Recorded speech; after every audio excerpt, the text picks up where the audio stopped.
हो गया। चलो ठीक है, देखो एक क्वेश्चन देखो पहले कुलम्स लॉ पे एक क्वेश्चन देखो। कुलम्स लॉ में तुम्हारा ये के कुलम कांस्टेंट है, तुमको क्वेश्चन कुछ नहीं बोलेगा तो ये समझ लेना कि वो दोनों चार्ज कहाँ रखा हुआ है, एयर में या वैक्यूम में रखा हुआ है या फ्री स्पेस बोल दो, ठीक है। उसमें के की वैल्यू तुमको पता है कि 9 × 10⁹ होती है, ऐसा ही सिस्टम है, ठीक है। चलो अब सुनो एक मिनट क्या बोला है क्वेश्चन में। अब तुम्हारे दिमाग में ये क्वेश्चन उठेगा कि सर जब फोर्स निकालना है तो उसके लिए चार्ज दिया होना चाहिए, क्या होना चाहिए, फॉर्मूला में चार्ज भी पता होना चाहिए, डिस्टेंस भी पता होना चाहिए। इस क्वेश्चन में चार्ज नहीं दिया हुआ लेकिन डिस्टेंस, तो क्वेश्चन के शब्दों में ही छिपा हुआ है क्या चीज, चार्ज। क्वेश्चन के वर्ड में ही छिपा हुआ है कि चार्ज कितना लेना है, ठीक है। What is the minimum force between two charges separated by 1 metre, ठीक है। हमको मिनिमम फोर्स चाहिए, आप बताओ मिनिमम फोर्स तब होगा जब चार्ज मिनिमम होगा। और सबसे मिनिमम चार्ज यानी सबसे छोटी चार्ज कौन होती है पता है, सबसे छोटी चार्ज कौन है, सबसे छोटी चार्ज यार साई सिस्टम की बात करो ना, वो सब काहे बात करो। सबसे छोटी चार्ज किस बॉडी किस पार्टिकल पे होता है, इलेक्ट्रॉन पे, प्रोटॉन पे, ई एलिमेंट्री चार्ज। ये पता नहीं है, कितनी शर्म वाली बात है, क्वांटाइजेशन पढ़े हो, भूल रहे हो सब, आगे खाली गप मारते रहते हो।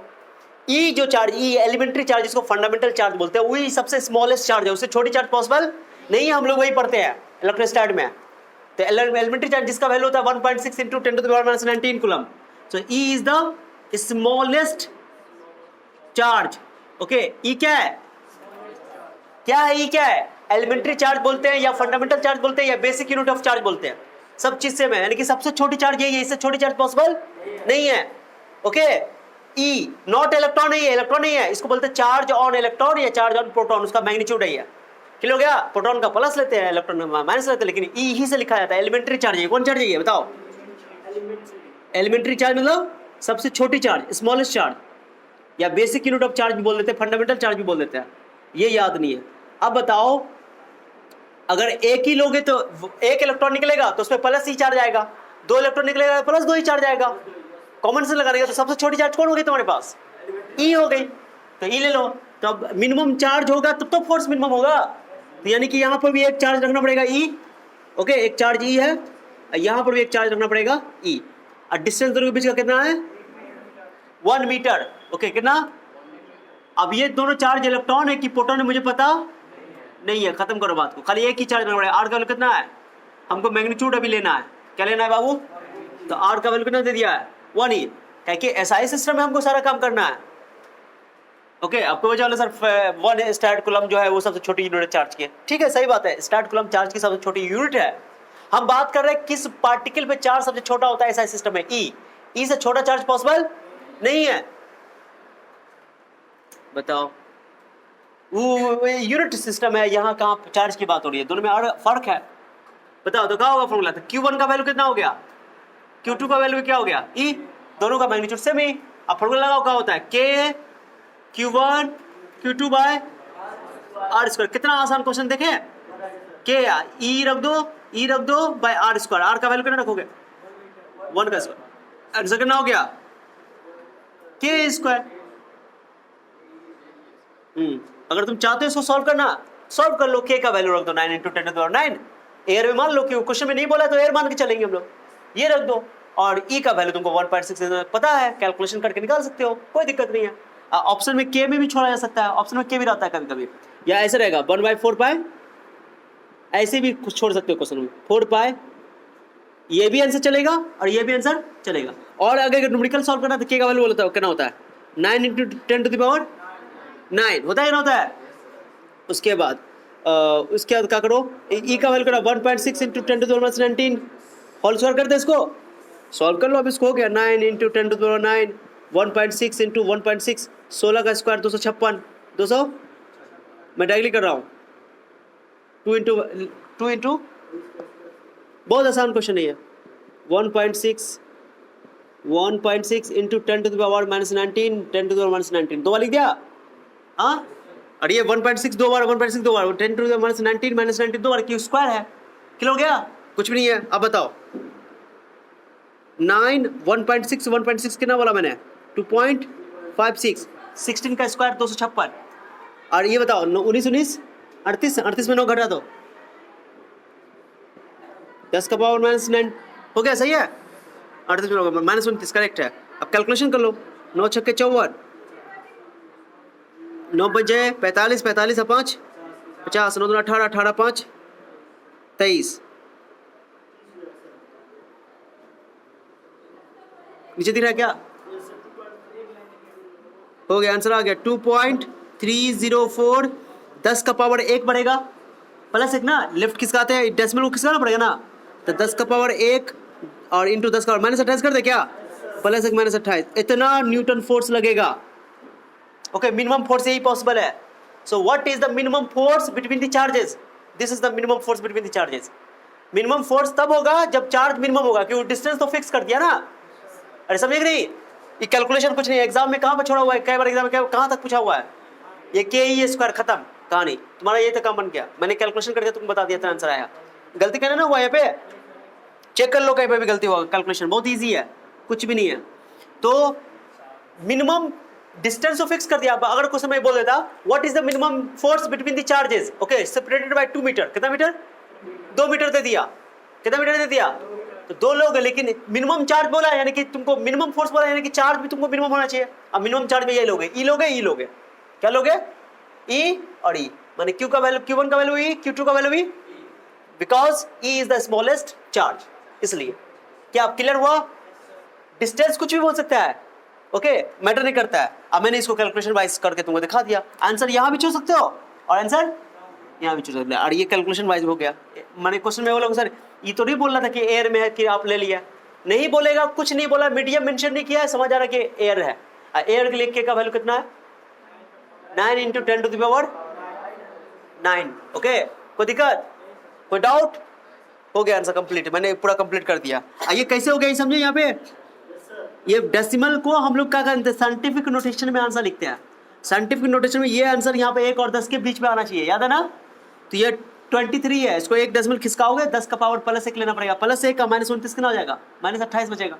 मैंने लिख दिया, इतना फोर्स है मिनिमम फोर्स, अगर 1 मीटर की दूरी पड़े। हाँ, अगर क्वेश्चन में मान लो सेंटीमीटर दिया हुआ है, क्या दिया हुआ है, तो उसको मीटर में पहले क्या करना पड़ेगा, कन्वर्ट करना पड़ेगा। तुमको मिलीमीटर में दिया हो तब भी मीटर में कन्वर्ट करना, क्योंकि हमारा सारा आंसर कुछ भी होना चाहिए एसआई सिस्टम में। जैसे आंसर कुछ भी लिखा मैंने, न्यूटन, कैसे न्यूटन लिख दिया, सोचो तो। के का वैल्यू क्या बताओ, के का वैल्यू बताओ, 9 × 10⁹ न्यूटन मीटर स्क्वायर, यूनिट के साथ लिखो, अपने समझ में आ जाएगा। इलेक्ट्रॉन में electron E square coulomb square करते हैं, क्योंकि कूलम होता है। ई का वैल्यू जो भी रखोगे, जो ही रखे हो, 1.6 × 10⁻19 कूलम लिखो ना, तो कूलम स्क्वायर हो गया, कूलम स्क्वायर, और डिस्टेंस कितना, 1 मीटर ना, मीटर स्क्वायर, आंसर कुछ में आ गया, आना ही आना है। तो यूनिट वाइज रखो तब भी आंसर न्यूटन में आएगा, लेकिन मैंने पूरा न्यूमेरिकल वैल्यू खाली पुट कर दिया यहाँ पे। आंसर तुमको यहीं पे छोड़ना है। कई बार ऑब्जेक्टिव में पूछा जा चुका है ये क्वेश्चन, ये कई बार आ चुका है ये क्वेश्चन, तो बहुत ही नॉर्मल क्वेश्चन है, कॉमन क्वेश्चन है। उतारो, समझ में आ गया सबको, कोई डाउट? चलो नोट करो इसको, वीडियो पॉज। चलो, तो हो गया होगा, समझ में आ गया होगा ये क्वेश्चन। कभी भी मिनिमम फोर्स बोलेगा तुमको एलिमेंट्री चार्ज इस्तेमाल करना है, बहुत इजी है क्वेश्चन, कोई टफ नहीं है। ओके, एग्जाम में मैंने बोला कि ज्यादा संभावना है कि क्वेश्चन आंसर यही तक रहेगा, ऑप्शन में रहेगा एमसीक्यू टाइप में क्वेश्चन, बोर्ड एग्जाम में शॉर्ट टाइप में 2 नंबर का लॉन्ग टाइप का क्वेश्चन आ सकता है, शॉर्ट टाइप का। ओके, मिटाओ इसको। चलो एक और क्वेश्चन ट्राई करो। अब मैं एक क्वेश्चन देता हूँ जिसमें तुमको चार्ज भी दे देता हूँ और डिस्टेंस भी दे देता हूँ, तुमको बस खुद से ट्राई करना है। पहले क्या करना है, खुद से ट्राई। मैं क्वेश्चन नंबर 2 लिख रहा हूँ, क्वेश्चन नंबर 2 मैं क्वेश्चन दे रहा हूँ, सीधे दे रहा हूँ, रुको। एक चार्ज है यहाँ पे, मैं लिख रहा हूँ 3 माइक्रो कूलम, कितना कूलम? ओके, 3 माइक्रो कूलम है, और यहाँ पे चार्ज है कि -2 माइक्रो कूलम। इनके बीच की जो डिस्टेंस है, डिस्टेंस दे रहा हूँ, ठीक है, पॉइंट चार्जेस है, इनके बीच की डिस्टेंस है 2 सेंटीमीटर। कितना सेंटीमीटर? 2 सेंटीमीटर। चलो फाइंड द फोर्स निकालना है, यानी कि मैग्नीट्यूड निकालना है। निगेटिव रखने की जरूरत, निगेटिव डायरेक्शन बताएगा, क्योंकि अट्रैक्शन होगा कि रिपल्शन होगा। जैसे मैंने इससे पहले मिनिमम चार्ज वाला केस जो लिया, तो मैं फोर्स की मैग्नीट्यूड की बात कर रहा हूँ जनरली। डायरेक्शन के जब पूछा जाएगा तो डायरेक्शन बताएंगे, और डायरेक्शन में कुछ नहीं है यहाँ पे। निगेटिव पॉजिटिव है तो अट्रैक्शन, और पॉजिटिव होता था रिपल्शन। क्या समझ आया? तो डायरेक्शन का बात अभी करेंगे जब वेक्टर फॉर्म की बात कर लेंगे। पहले ये इसको बनाओ, मैग्नीट्यूड निकाल के दिखाओ। तो मैग्नीट्यूड में निगेटिव साइन लेने की जरूरत नहीं है। Okay, just note, try.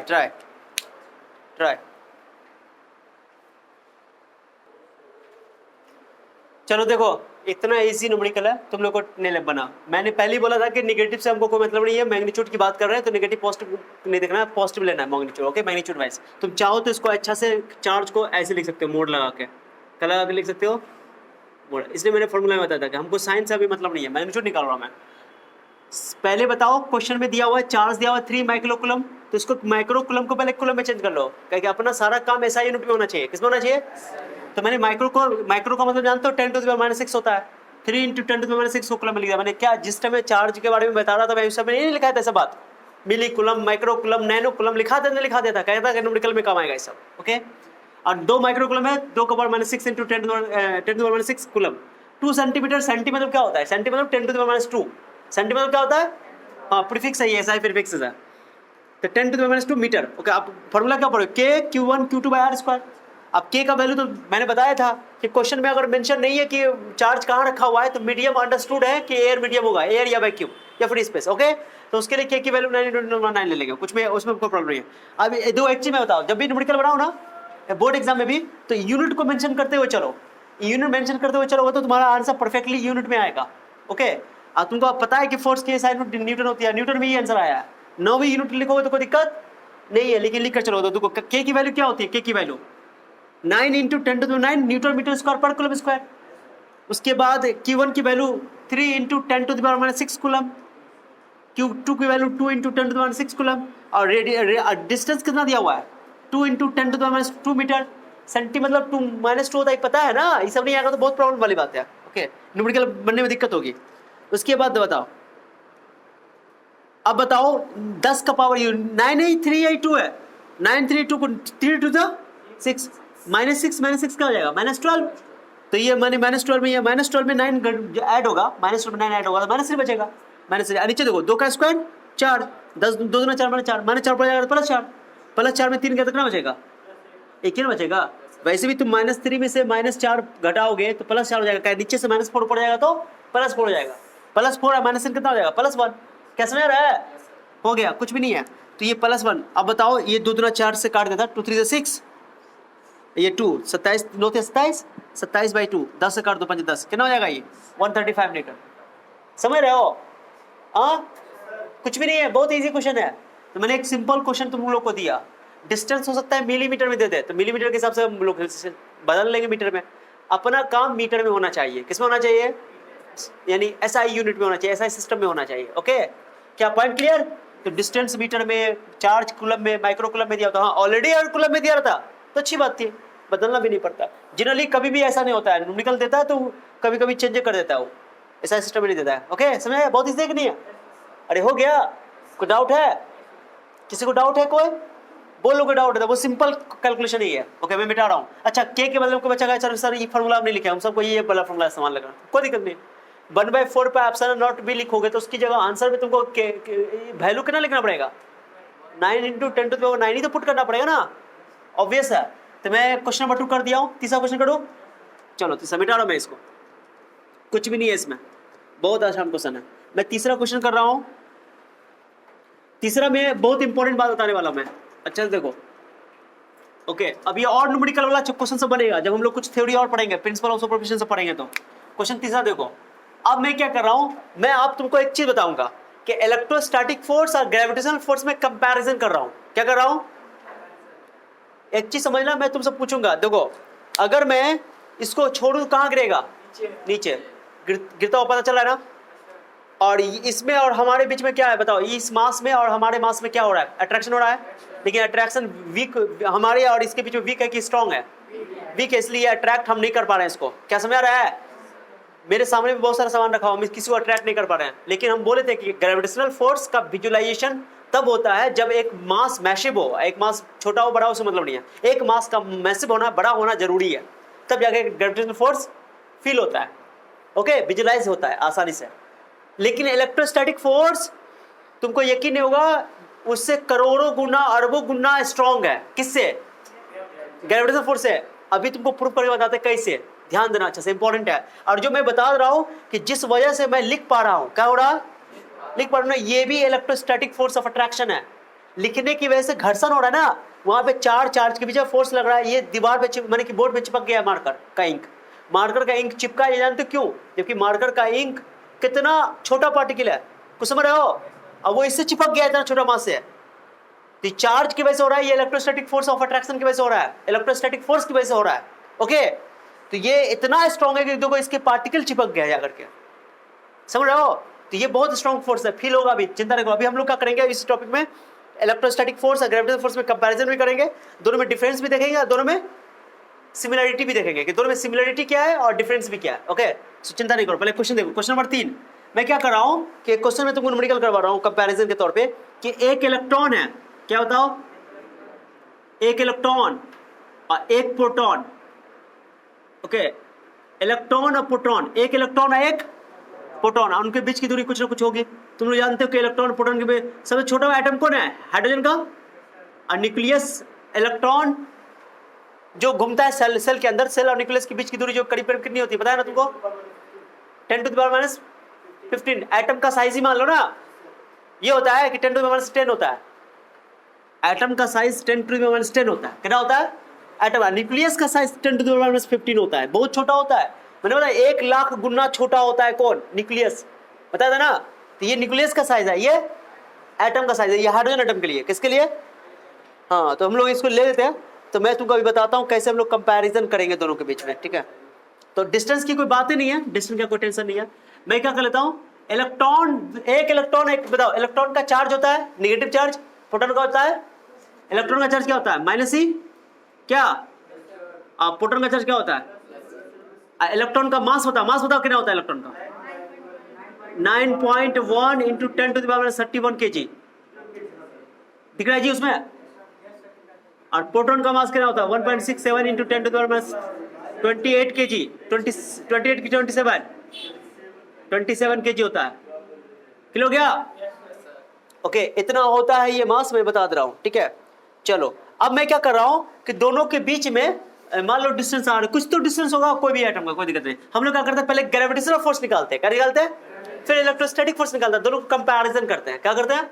हाँ चलो, तो मैं लिख रहा हूँ इलेक्ट्रोस्टैटिक फोर्स या ग्रेविटेशनल फोर्स में Fg लिख दो। क्या इसको? Fg लिख दो। ग्रेविटेशनल फोर्स क्या होता है? मास की वजह से, क्योंकि दोनों इलेक्ट्रॉन प्रोटॉन दोनों पार्टिकल है, उसका मास है, तो मास की वजह से दोनों में अट्रैक्शन फोर्स यानी ग्रेविटेशनल फोर्स लगेगा। और चूंकि दोनों पर चार्ज है, इसलिए चार्ज की वजह से इलेक्ट्रोस्टैटिक फोर्स लगेगा। कौन फोर्स लगेगा? कूलम्बिक फोर्स लगेगा, उसको कूलम्बिक फोर्स भी बोल सकते हो। ओके, तो Fg का फॉर्मूला बोलो क्या होता है? G, मैं स्मॉल g कर देता हूँ, अच्छा रहेगा। G, okay, G m1 m2/r²। ये ना फोर्स ऑफ ग्रेविटेशन पढ़ के आए हो? तो G तो यूनिवर्सल ग्रेविटेशन कांस्टेंट है, चिंता ही नहीं है। m1 का वैल्यू बोलो या m2 का वैल्यू बोलो। मैं इसको रहने दे रहा हूँ, अभी चर्चा नहीं कर रहा हूँ। ओके, m1 की जगह मैं लिख रहा हूँ मास ऑफ इलेक्ट्रॉन, इसकी जगह लिख रहा हूँ मास ऑफ प्रोटॉन। रहने दो, इसको चर्चा नहीं करता है, ऐसे रहने देता है, ठीक है? ग्रेविटेशन, ये ग्रेविटेशनल फोर्स हो गया, बाद में वैल्यू पुट करके देख लेंगे, चिंता नहीं है। ओके चलो, अब इलेक्ट्रोस्टैटिक फोर्स की बात कर लेते हैं। किसकी बात कर लेते हैं? मैग्नीट्यूड वाइज हम लोग सब सारी चीज करेंगे, मैग्नीट्यूड, ओके, सारी चीज की। तो ये अब कर लेंगे, क्या लेंगे? और बताओ, charge of electron, charge of electron कितना? E। और चार्ज ऑफ प्रोटॉन क्या? E। माइनस नहीं लेंगे, मैग्नीट्यूड कर रहे हैं बात, बोला है मैंने, प्लस माइनस हम कंसीडर नहीं करेंगे यहाँ पे, माइनस खाली हम लोग मैग्नीट्यूड है। और डिस्टेंस क्या रहेगा? डिस्टेंस तो चार्ज दोनों के बीच में डिस्टेंस से बढ़ेगा। क्या समझ आया बात? तो क्या आया बता तो? K⁻r²। कोई दिक्कत किसी को? ये है ग्रेविटेशनल फोर्स, ये है इलेक्ट्रो। तुम चाहते हो कि ग्रेविटेशनल फोर्स कितना लगेगा, तुम सब कुछ तुमको पता है। G का वैल्यू पता है, मास ऑफ इलेक्ट्रॉन पता है, मास ऑफ प्रोटॉन पता है, R भी पता है, R भी पता है, डिस्टेंस दोनों के बीच में क्या है। ओके, एटम का जो साइज होता है ना, वे मान लोगे 10⁻10 पुट कर दो, कैलकुलेशन निकल जाएगा। लेकिन हमको करना नहीं है, हमको कंपैरिजन करना है। क्या करना है? हाँ, तो दोनों को कंपैरिजन करने के लिए क्या करते हैं हम लोग? दोनों को डिवाइड करेंगे। क्या करेंगे? तो Fg को तुम Fe से क्या कर दो? Fe को मैं कर रहा हूँ, Fe को Fg से डिवाइड कर रहा हूँ। ऊपर नीचे कर सकता हूँ, क्या हमको पता है कि Fe बड़ा आने वाला है, इसलिए मैं पहले कर रहा हूँ, कोई दिक्कत नहीं है, ठीक है? तो Fe/Fg का लो को प्रॉब्लम नहीं। चलो अब बताओ, Fe का वैल्यू कितना निकला होता? तो K²/r²। किसी दिक्कत? डिवाइडेड बाय, बताओ, G m1 mp/r²। me क्या है? Mass of electron, mass of proton.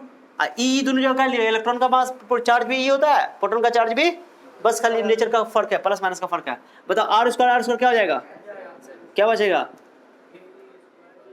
Ji M E by M E और इंटू एम पी। कोई दिक्कत किसी को, ये हुआ है। आप के का वैल्यू भी जानते हो, जी की वैल्यू भी जानते हो, सब कुछ जानते हो, जानते हो ना जानते हो। रखो के का वैल्यू, क्या रखो जल्दी बताओ, 9 इंटू 10⁻⁹ सबका यूनिट के साथ रखो, न्यूटन मीटर स्क्वायर पर कूलम स्क्वायर।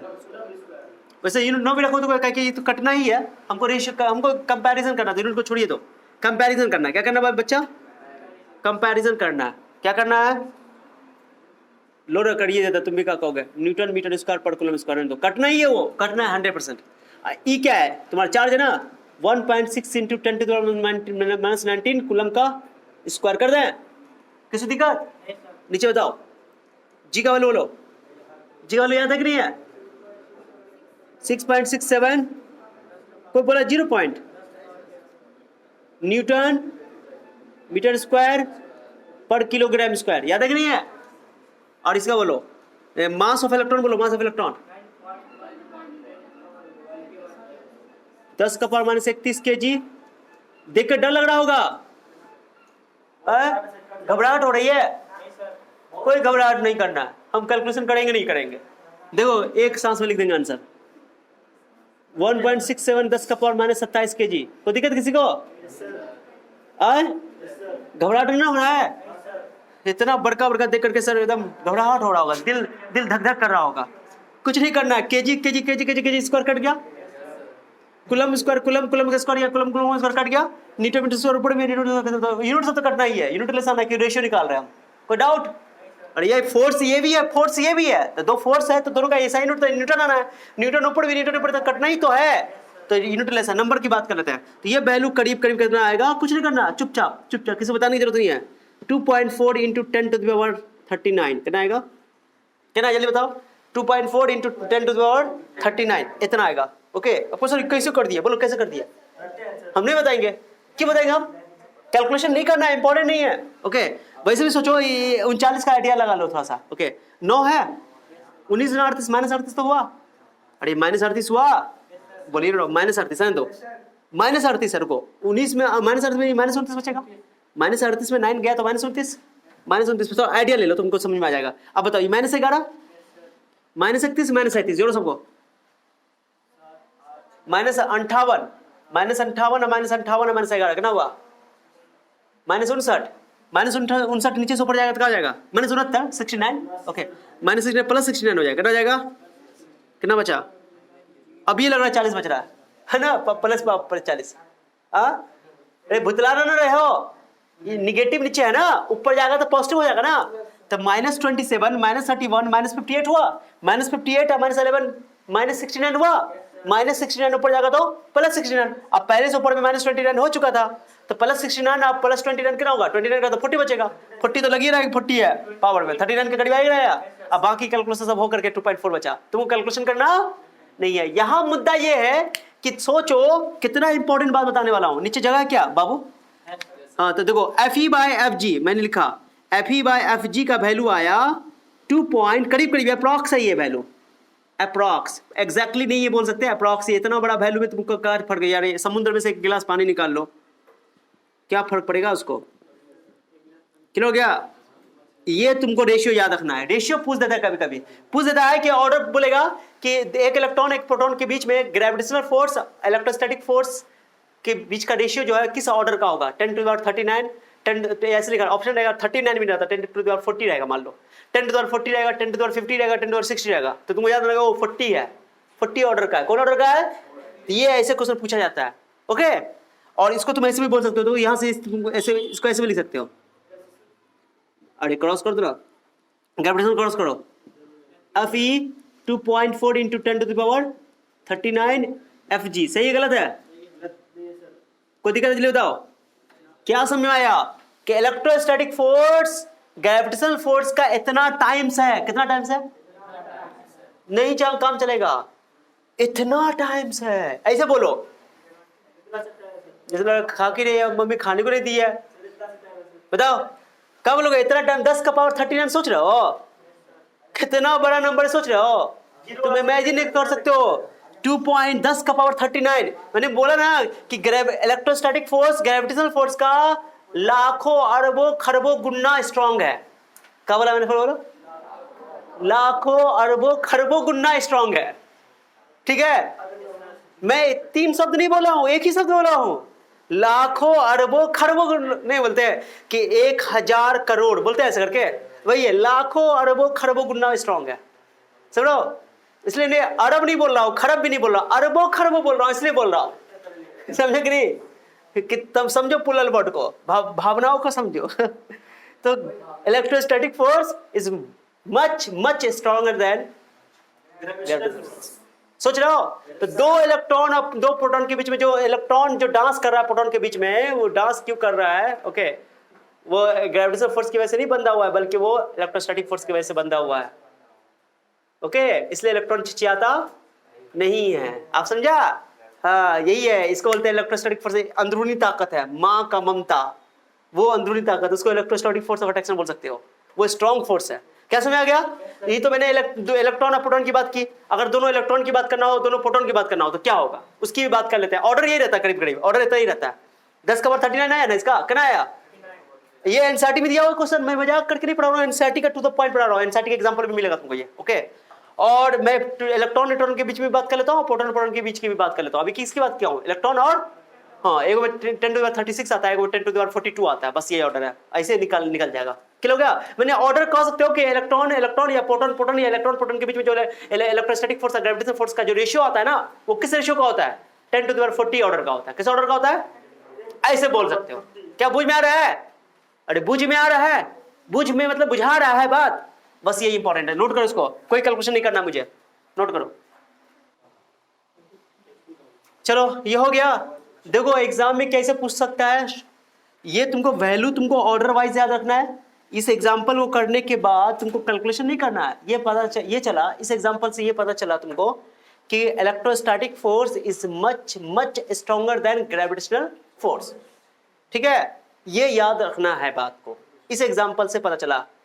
क्यों बोल रहे बहुत ज्यादा स्ट्रॉन्ग है? क्योंकि 10 का पावर 39 आ गया। सोच रहे हो?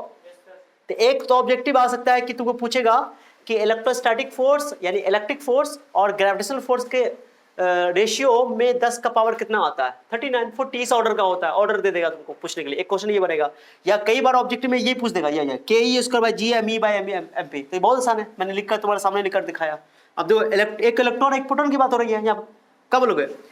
It is the ratio of electric force and the gravitational force between the electron and proton. तो ये रेशियो हो गया। इसको तुम इस टर्म में, इसको मैं मिटा रहा हूं। ठीक है, मैं इसको तुम ऐसे भी लिख सकते हो, तुम चाहो तो। मैं इसको ऐसे लिख देता हूं, चूंकि डिस्टेंस तो कट ही जाएगा ना, क्यों रेशियो निकाल रहे हैं। क्या निकाल रहे हैं? तो तुमको एक इलेक्ट्रॉन स्टार देकर इस पॉइंट को लिख सकते हो तुम ऐसा क्या, कि अगर तुम बात करो इलेक्ट्रोस्टैटिक फोर्स और ग्रेविटेशनल फोर्स का रेशियो निकालना है, सॉरी ब्लू कलर लिख रहा है। ओके, क्या निकालना है? रेशियो निकालना है। तो तुम याद है ना कि 4 इलेक्ट्रॉन एंड प्रोटॉन, मैं लिख रहा हूं 4 an electron and a proton and a proton. भाई उसका रेशियो लिख देता हूं मैं, तुमको एग्जाम में पूछ सकता है, थ्योरी वाइज लिख दो Fe by Fg। Fe by, तो क्या था ऊपर में? के ई स्क्वायर और का G M E M P. किसी दिक्कत? एम ई एम पी आगे पीछे कर सकते हो, कोई दिक्कत नहीं। ये इस तरह पूछ सकता है, या ये तो ये तुमको डब्बा में याद रखना, रेशियो पूछ देगा और निकाल के दिखाया मैंने तुमको। ओके, या तुमको इसको दूसरे तरीके से लिख सकते हो। कैसे बोलो?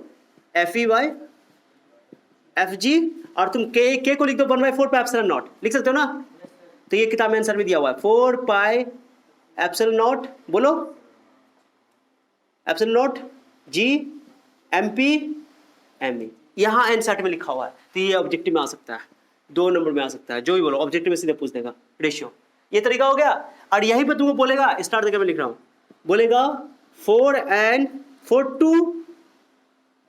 इलेक्ट्रॉन्स, 2 इलेक्ट्रॉन मैंने बिटवीन 2 इलेक्ट्रॉन्स, आंसर में दिया हुआ है बिटवीन 2 इलेक्ट्रॉन्स या 2 प्रोटॉन्स बोल दो, इलेक्ट्रॉन्स बोल दो या 2 प्रोटॉन्स। मैं प्रोटॉन का दिया हुआ है, इलेक्ट्रॉन्स का भी करीब करीब इतने आएगा। ओके, 2 प्रोटॉन्स, क्या चीज? तो फॉर 2 प्रोटॉन्स में क्या करोगे बताओ? कुछ नहीं करना है, Fe बाय Fg का लिखो, के ए स्क्वायर जी MP MP MP का स्क्वायर। कैसे आया? या तो ई तरीके से लिख सकते हो, एक तरीका ये हो गया, या यहां से एक और चीज कर सकते हो। बोलो जल्दी क्या हो जाएगा बताओ। के का वैल्यू रखो 4 पाई एप्सिलॉन नॉट जी, बड़ा जी को जानना है, यूनिवर्सल ग्रेविटेशन कांस्टेंट है, MP इंटू MP। MP का स्क्वायर भी कर सकते हो, कोई दिक्कत नहीं है। क्या दिक्कत हो, समझ में आया बात? So it is the ratio of the electric force and gravitational force between the two protons.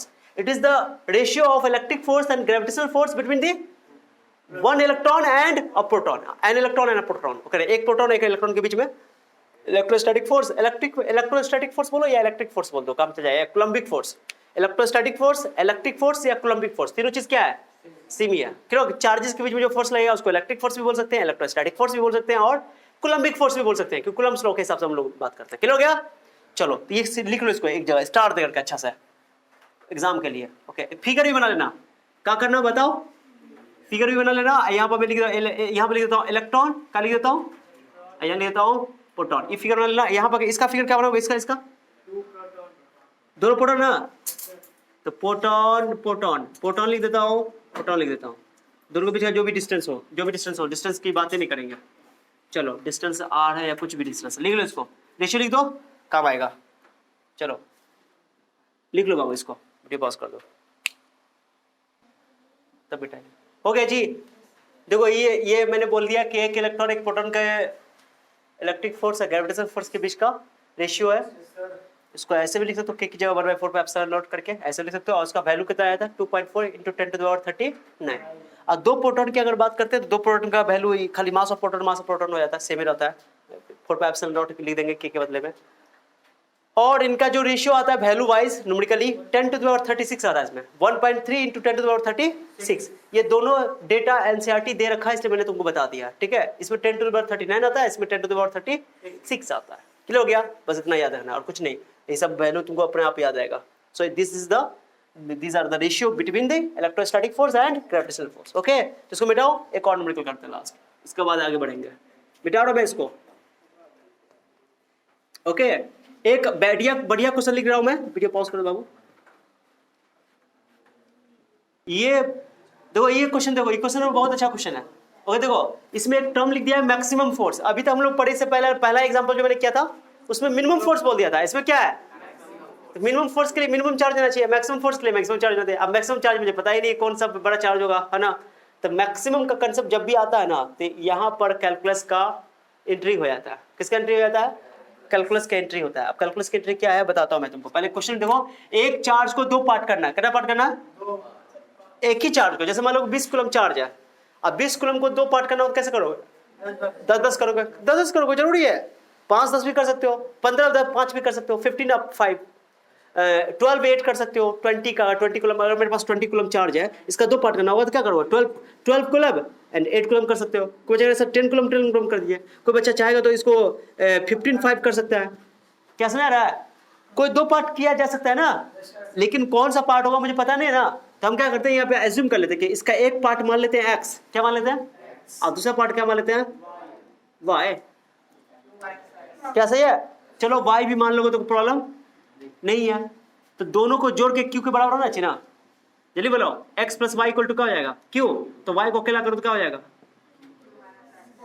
Common sense है कि 20 का एक पार्ट अगर 12 है तो दूसरा पार्ट क्या होगा? 20 - 8, 20 - 12, 20 - अगर एक पार्ट 15 है तो 20 - 15 होगा सेकंड पार्ट। उसी तरह एक पार्ट अगर इसका x है, दूसरा पार्ट होगा q - x। क्या होगा? तो इस तरह मैंने तुमको समझाने के लिए सुई कि y क्या है? y nothing, q - x। q में से x घटा दोगे। क्या पॉइंट क्लियर? तो एक चार्ज हो गया तुम्हारा, यहां पर लिख देता मैं, q1 का वैल्यू ले लो x, क्या ले लो, और q2 का वैल्यू ले लो q - x। और दिक्कत, और दोनों कुछ डिस्टेंस पे रखे हुए हैं, चलिए दोनों कुछ डिस्टेंस पे रखे हुए हैं। कोई डिस्टेंस कुछ भी हो उससे मतलब नहीं मुझे, मान लो r डिस्टेंस है, अब वो डिस्टेंस वो बोलता है यूनिट डिस्टेंस, तो 1 रख देते हैं, कोई फर्क नहीं पड़ता, ये r डिस्टेंस फिक्स है। ओके, कांस्टेंट रहेगा ये।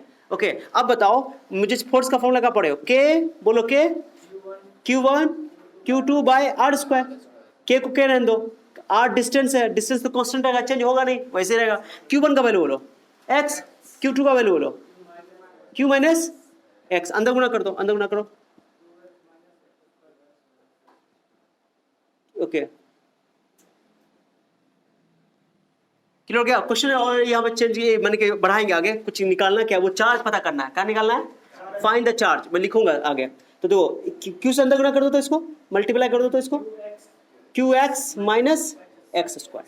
अब मुझे बताना है कि वो चार्ज कितना होगा कि ताकि मैक्सिमम फोर्स लग सके, ये क्वेश्चन है। ओके फाइंड द चार्ज, बस find the parts of each charge, find the parts of charge, बात खत्म। क्यू का पार्ट्स निकालना है। क्या निकालना है बच्चा? क्यू कितना पार्ट होगा। ठीक है, अब क्वेश्चन सुनो अच्छा से, मैं इसको मिटा रहा हूं। ओके क्वेश्चन हो गया है। अब यहां पर तो निकल गया आंसर, हमको क्यू का वैल्यू चाहिए। किसका वैल्यू चाहिए बताओ? एक्स यहां पर तुम्हारा वेरिएबल है, एक्स तुम्हारा वेरिएबल इसलिए है क्योंकि पार्ट कौन सा होगा मुझे पता ना है। तो क्या करो, इसको डिफरेंशिएट कर दो। क्या कर दो? और डिफरेंशिएट करके इसको जीरो के बराबर कर दो। क्योंकि डिफरेंशिएशन में तुमको पढ़ाए थे हम लोग, याद होगा 11th क्लास में जब कैलकुलस पढ़ाया था, तो मैंने बोला ग्राफ अगर ऐसे होगा तो जहां पे स्लोप जीरो होता है वो मैक्सिमम पार्ट होता है, या जहां पे स्लोप या मिनिमम पार्ट, यानी मिनिमम और मैक्सिमम के लिए हम लोग क्या करते हैं, स्लोप जीरो कर देता है। स्लोप क्या होता है? D Y by D X. याद है कि नहीं है? डिफरेंशिएट करने के बाद वो स्लोप देता है हमें, ठीक है ना। तो कभी भी तुमको मैक्सिमम का चर्चा हो जाता है ना, तो क्या करते हैं हम लोग? डिफरेंशिएट कर देते हैं। क्या कर देते हैं? मैक्सिमम या मिनिमम। ओके मिनिमम वाला के आपको अभी डिफरेंस भी है, तो वहां पे ये तो फिक्स था ना, इसलिए ठीक है। यहाँ पर चार्ज फिक्स नहीं है। ओके तो इसलिए कर रहा हूं मैं। तो क्या करते हैं? डिफरेंशिएट कर देते हैं इसको। क्या कर देते हैं? मैं लिख रहा हूं d F by D x, x variable है, d F by D x को क्या कर देता हूं?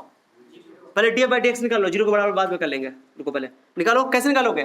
के कांस्टेंट आर कांस्टेंट, तो के बाहर आर बाहर, कांस्टेंट को बाहर, अंदर घुस के डिफरेंशिएट करना पड़ेगा। इसको अलग करेंगे इसको, तो क्यू कांस्टेंट देखो मैं अंदर कर रहा हूं, क्यू बाहर निकाल रहा हूं, एक्स को डिफरेंशिएट कर रहा हूं एक्स के रिस्पेक्ट में, फिर क्या अंदर में एक्स स्क्वायर है, एक्स को डिफरेंशिएट कर रहा हूं, ये सब तो आता ही होगा। एक्स का डिफरेंशिएशन कितना होता है? 1। एक्स स्क्वायर का डिफरेंस बताओ? -1।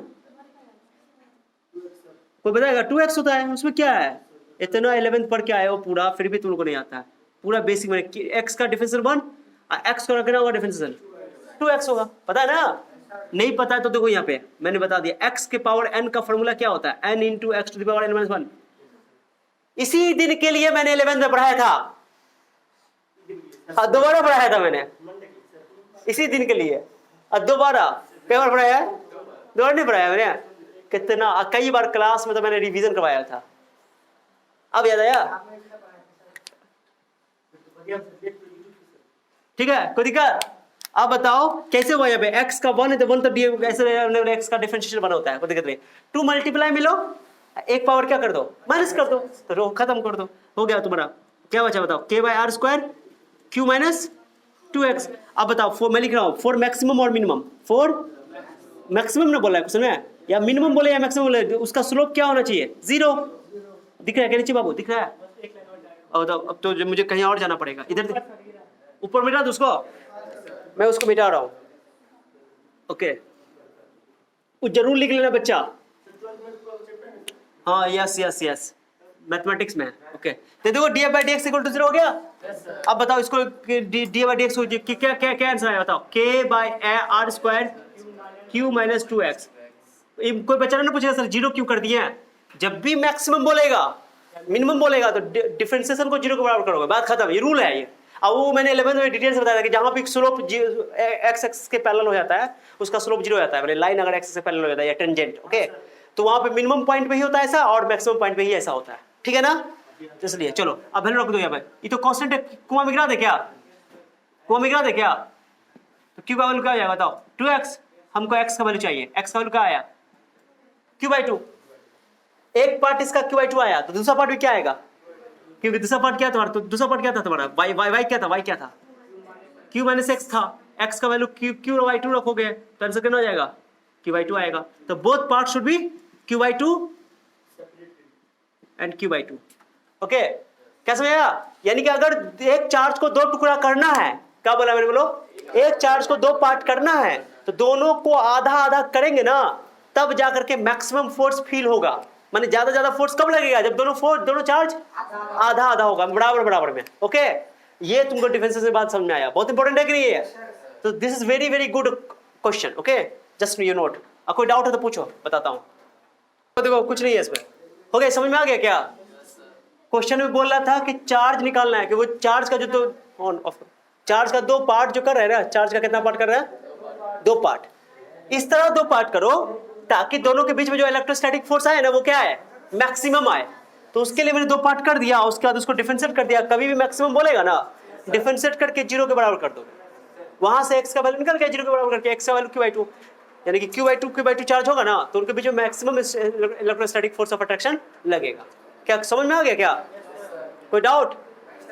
हाँ, अब इसका तुम कॉमन सेंस भी लगा सकते हो। जैसे मैं तुमको बोलूं, देखो कॉमन सेंस क्या है, 1 है ना, 1 का दो टुकड़ा करो तो क्या होगा, 1/2, 1/2। एक बच्चा कर सकता है, सुनो, एक बच्चा करे 1/3, 2/3, कितना बताओ? अब बताओ इनको क्या की फार्मूला क्या होता है, Q1 Q2/r², Q1 Q2 ये बहुत इंपॉर्टेंट बात बता रहा हूं मैं तुमको। दोनों को मल्टीप्लाई करोगे तो इसमें ज्यादा मल्टीप्लाई आएगा, किसमें ज्यादा मल्टीप्लाई आएगा बताओ तो जल्दी। 1/2 मल्टीप्लाई करना होगा 1/4, और इसको मल्टीप्लाई करो तो 2/9। कौन बड़ा वैल्यू, ई बड़ा वैल्यू की बड़ा वैल्यू है, 1/4 बड़ा वैल्यू है। कॉमन सेंस लगा रहे हो? तो जब 1 का दो पार्ट करोगे तो दोनों का प्रोडक्ट मैक्सिमम तभी आएगा जब दोनों इक्वल पार्ट में हो, आधा आधा हो, तभी जाके मैक्सिमम होगा। अगर तुम एक छोटा लोगे एक बड़ा लोगे, जबकि दोनों को जोड़ के एक पुर रहा है, एक तो पुर रहा है, लेकिन प्रोडक्ट उनका उससे भी छोटा आ रहा है, हमको तो मैक्सिमम बनाना है, क्या समझ आ रहा है? तो मैक्सिमम प्रोडक्ट तभी होगा जब दोनों को हाफ हाफ किया जाएगा। क्या समझ आ रहा है? अरे समझा कि नहीं? तो product should be maximum when both parts are equal, both parts are, जब दोनों भाग इक्वल होंगे तो ऐसा होगा। क्लियर हो गया ये? तो कुछ बेहतरीन क्वेश्चन आज हम लोगों ने कर लिया है। ओके, इसको बाद नेक्स्ट लेक्चर में हम लोग करेंगे कुछ और बात सब, ठीक है? रहता है इसके लिए। ओके दर्शन, हाँ।